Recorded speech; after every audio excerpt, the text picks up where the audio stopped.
Going into this game, Merkulov getting called up from Providence was the big storyline. People were excited to see him play. I was as well. He would start out this game centering JVR and Frederick, and he got 15 minutes time on ice. Just nothing really came of it. He got benched for most of the third. I saw him for a shift very late in the third when it was already 5-2, but I think he did okay. Needs some time to adjust. Playing center at the NHL level is extremely difficult. That's why I said in a previous video, I wouldn't have mind putting him at the wing position so he can ease himself at the NHL level. But hey, Monty wanted to see what he had at center. The main thing I could say about this game, the Bruins win this 5-2. Pastrnak, phenomenal player, 2 goals, 1 assist for 3 points. We know what he can give you on the offensive side of the ice. But more importantly, Jake DeBrusk with a goal and assist, that's huge, because this Bruins team, let's just call it what it is, doesn't have a huge plethora of offensive talent. DeBrusk is signed to a pretty good contract. He's a top 6 winger. He needs to start producing like that guy, because a lot of the conversation around Jake DeBrusk lately has been, wow, Bergeron just made him look that good. And while Bergeron definitely helped him be a better player, DeBrusk does still have a top 6 winger skill set. He just needed to find his game, which recently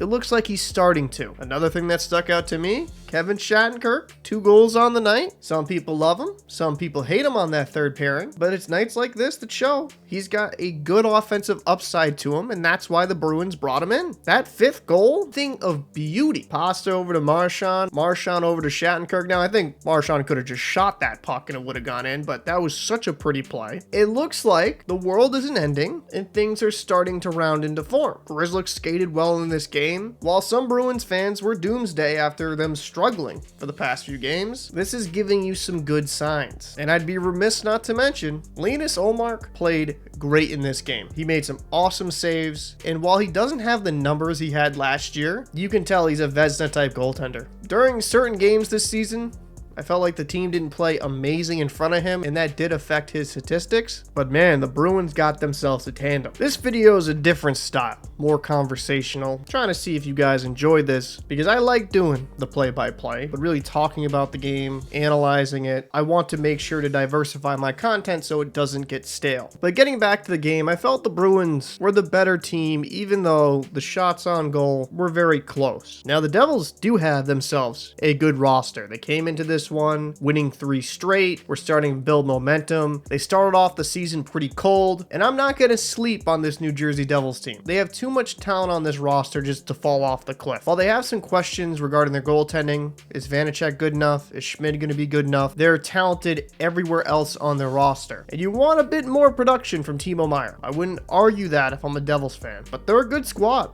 This isn't an easy team to beat by any stretch of the imagination, and I wouldn't be surprised to see them go back to their winning ways on Wednesday. As for the Bruins, the difference between this year's team and last year's team, yes, you have Bergeron and Krejci are gone. I understand that. But due to injury and some departures, the D-core has been different as well. Mason Lohrei has had his highs and his lows at the NHL level. And watching him in his last few games, you can tell he's starting to feel more confident. He's starting to make less defensive mistakes. We as fans have to understand he's a young defenseman. So there's going to be some moments of brilliance, and then there's going to be these moments where you're banging your head against the wall like, why did you do that? Because defense is one of the hardest positions to learn at the NHL level. That's why D-men usually take an extra season or 2 down in the minors to get adjusted to the pro game. And to wrap it up, my thoughts on Merkulov. He's been tearing it up in the AHL. I think very highly of him. I think he could be a solid top 6 guy eventually, at the very worst, a middle 6, like a 3rd line guy. One game, whether he killed it tonight or played awful tonight, wasn't going to affect my opinion on him. We just have to see how things progress as time goes on. I would have liked to see him at the wing, if I'm being honest. Playing center